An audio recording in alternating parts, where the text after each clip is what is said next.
Family, the foundation upon which societies are built. It's the place where traditions are passed down, values are instilled, and where love provides a constant source of strength. The concept of family has evolved throughout history with the peculiarity of each home, shaped by cultural norms, social structures, and the ever changing world around us, from extended families living under one roof to the rise of nuclear families. On International Day of Families, the world comes together to commemorate this day amidst successes and challenges, considering the diversities. In 1993, the General Assembly decided that 15th May of every year should be observed as the International Day of Families after a resolution of 44 to 82 of the General Assembly on the 9th of December 1989. This year's UN theme, Families and Climate Change, aims to raise awareness about how climate change affects families and the role families can play in climate action.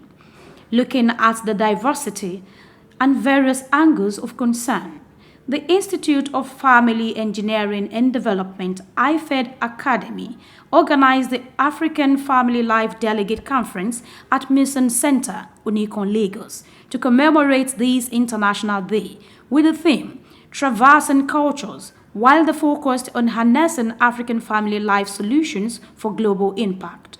This brought together participants from across the country as they explore the importance of family in building a strong foundation for local communities and the world at large. Okay, this is African Family Life Practitioners Conference. So we gather here to discuss, converse, rub our minds together on issues that are very relevant to the family.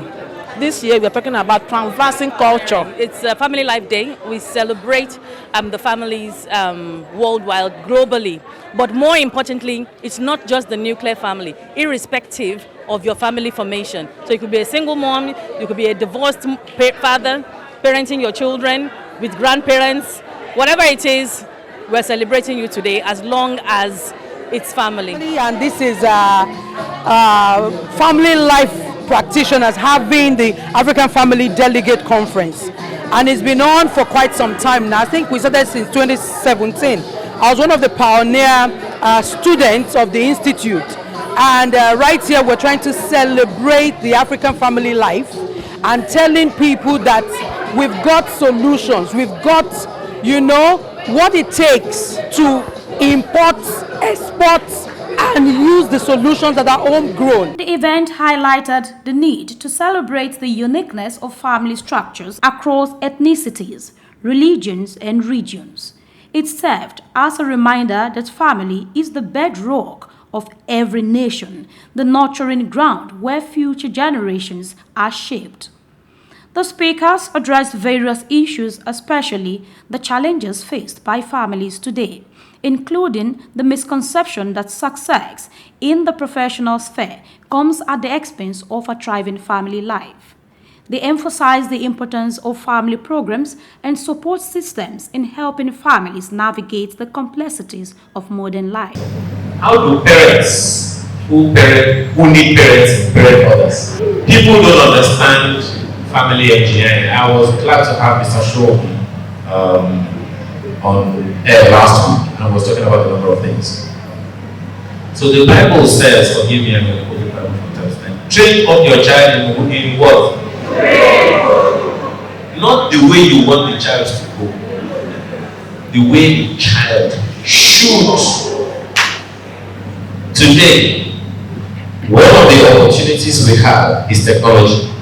Parents back then had education. What does this young generation have? Technology. Are we going there? No. We want to collect the technology from them. I assure you, we can't. These generations are just classifications for us to know when a person was born, not necessarily to label the person, right? So which is why we need to bridge the gap, understanding fundamentally that we're all human beings. I think it was Sadhguru that said something when he was speaking to parents. He said the difference myself is that you are right here where we are. That as a country, we are overdue for a Ministry of Family Affairs. Right? Because one of the things that can help is to champion policies that will help to bridge this gap and create this interconnection. For example, we're seeing registrars, especially in Lagos State, now mandating that people who want to get married will take a more structured premarital counseling, which curriculum we have in hand in developing. So imagine if there is a policy that organizations are mandated to have a family life unit. Like you said, I know that it is integrated within mental health, but you agree with me that if someone is having, or maybe you have experienced such, someone is having a fundamental family issue, with the assisted program that provides mental health, it doesn't address the issues. So that means that we need to expand it to include family life. There is a lie out there that every highly successful executive in the business world is without a functional family. It's a lie, but it's out there and it's very strong. That's your fault. Ouch, I'm sorry. It's your fault. In fact, to young women that are coming to, I have spoken to a young female professional before who says, I am not aspiring to be a very highly placed female executive. I asked her why. She said, all the ones I've seen don't have homes. Why are you not coaching that woman that is highly placed? If she doesn't come to you for any sort of coaching or counseling, you don't see that person as a client.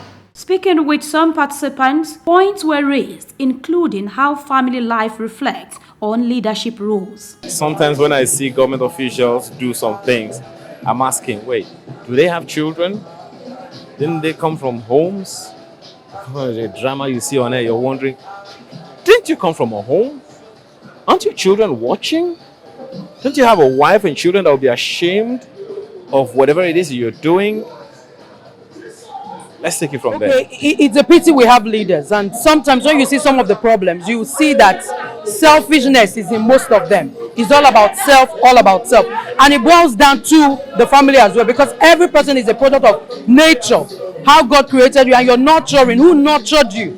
So if the parents nurtured wrongly, or the people fail to take the nurturing, they will come out as selfish. And so that's what we've seen across Africa, with leaders that are selfish, amassing wealth and leaving the people impoverished. We can build wealth. We can overcome any challenge as a team. It is high time we stop running the family as different units. We are just one. And in oneness and in togetherness, we can harness our dynamics to produce a society that is peaceful and that is very, very productive. You can see what is happening in our country these days. It all comes from the home.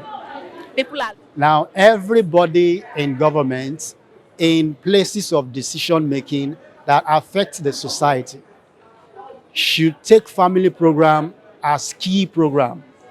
There should be a budget for it, both states and the federal, so that there should be a way of orientating families. There should be a way of supporting programs like this so that every family knows, especially parents, on how to parent their children. So that when children are properly parented, are properly trained, when they come into the society, they already know values. They already imbibe the right cultures, not just your family or your tribe culture. If you get it right in the family, the product of the family are the people that go into the society. So automatically, society will be more balanced. But at least we can see, let's use our own demographic for an example. You can see how Nigeria is.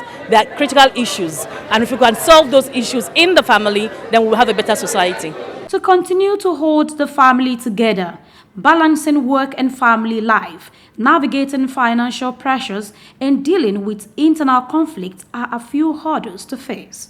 Providing strong support system from communities, businesses, and governments is essential to enable families to keep up as a driving force for a better future, not just for our communities, but for the world at large.